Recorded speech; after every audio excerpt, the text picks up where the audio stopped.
Big Island is a really unique place in the world because out of the 13 or 14 different climate zones in the whole world, Big Island alone has 10 of them. The reason this is so impressive is because Big Island is actually not that big. For comparison's sake, it's about the size of Connecticut in the United States. Even though the United States also has most of the climate zones, they're spread out through the whole country.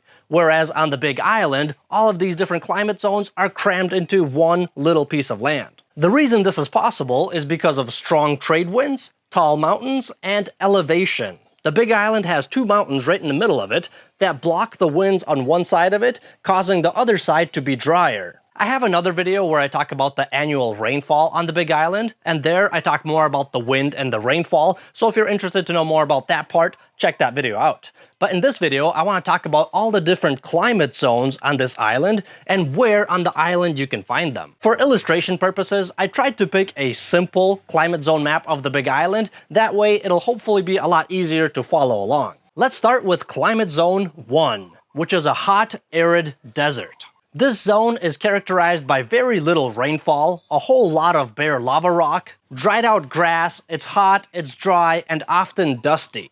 And the next zone, which is very similar, is the hot, semi-arid steppe. It's pretty much the same as Zone 1, except it gets a little bit more rain, so stuff actually grows there. One thing I want to highlight about Zones 1 and 2 is that most of the big resorts and hotels on the whole island are located in these zones. Most of them are, however, located closer to the coastline. That way, even though it's hot, the nice ocean breeze coming from the ocean offsets that. And of course, the main reason is that it's usually sunny over there. It's pretty rare that it's a cloudy day. The next zone, Zone 3, can be found in the Hamakua coast, the tropical monsoon. This area is basically rainforest weather with heavy rains, but the rains do give you a break. It's not constantly raining. My family had the privilege of living in Zone 3 for a while, so I know firsthand what that's like. When we just moved to the Hamakua coast, to a town called Honeka'a, it was pouring non-stop. And it's not just a shower, I mean it was a downpour, lots of rain.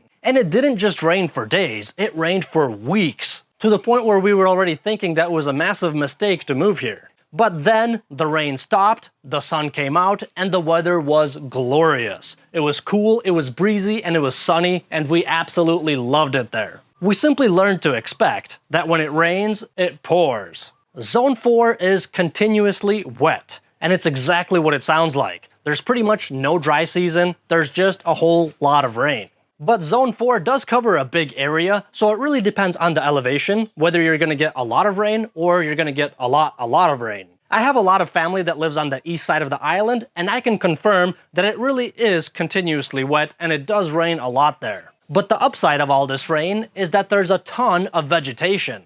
There's tropical plants and trees, green hills and valleys, there's jungles, there's waterfalls, there's gulches, there's a really beautiful botanical garden in Hilo, and just a bunch of beautiful pretty places. And before I forget, there's also a strip of Zone 4 on the southwest side of the island.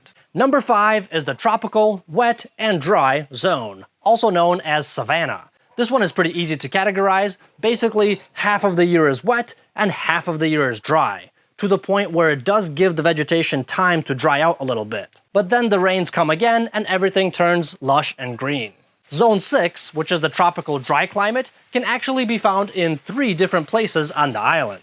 This one is similar to Zone 5, except there's more wet season and less dry season. That means that there's a lot of rain throughout the year, but during the summer, the rain takes a break. Moving on, we have Zone 7, which is the continuously wet warm zone. This is the biggest zone of them all. It covers the most area on the Big Island. So do keep in mind that even within Zone 7, depending on where you are and what the elevation is, the weather can change accordingly. But overall, Zone 7 is cooler, it's misty, and it's humid year-round.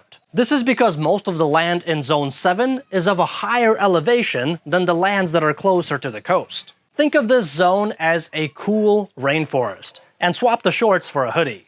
Next up is the summer dry warm zone, and here the weather becomes milder, it's a little bit more chilly, the summers are drier, and most of Zone 8 is grassy and breezy, which is perfect for ranching, green winters and golden summers. Next in line is the summer dry cool zone, and this is basically the areas around the mountain peaks as you're starting to head up the mountains. In these areas, the weather gets noticeably cooler, the air is thinner, and there's occasional frost. So it's cool mountain days and definitely sweaters at night. And last but not least, we got Arctic polar tundra. Climate Zone 10 is all the land that is 11,000 feet in elevation and higher. It's basically considered snow country. There's freezing temperatures, thinner oxygen, and snow in the winter. It's the only place on the island that you can go sledding.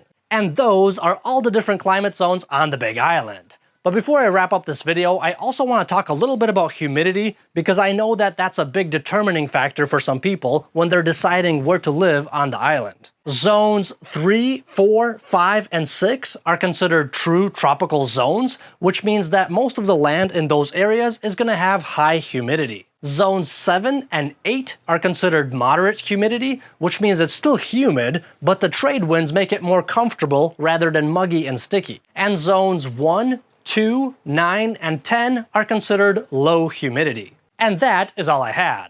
If you're looking to buy or sell property on the Big Island, reach out to me and I'll help you find the best deal possible. All my contact information is in the video description. Thanks so much for watching, and I'll see you next time. And if you made it all the way to the end of the video, instead of a joke, I got a couple pictures for you. Because a picture is worth 1,000 words, right?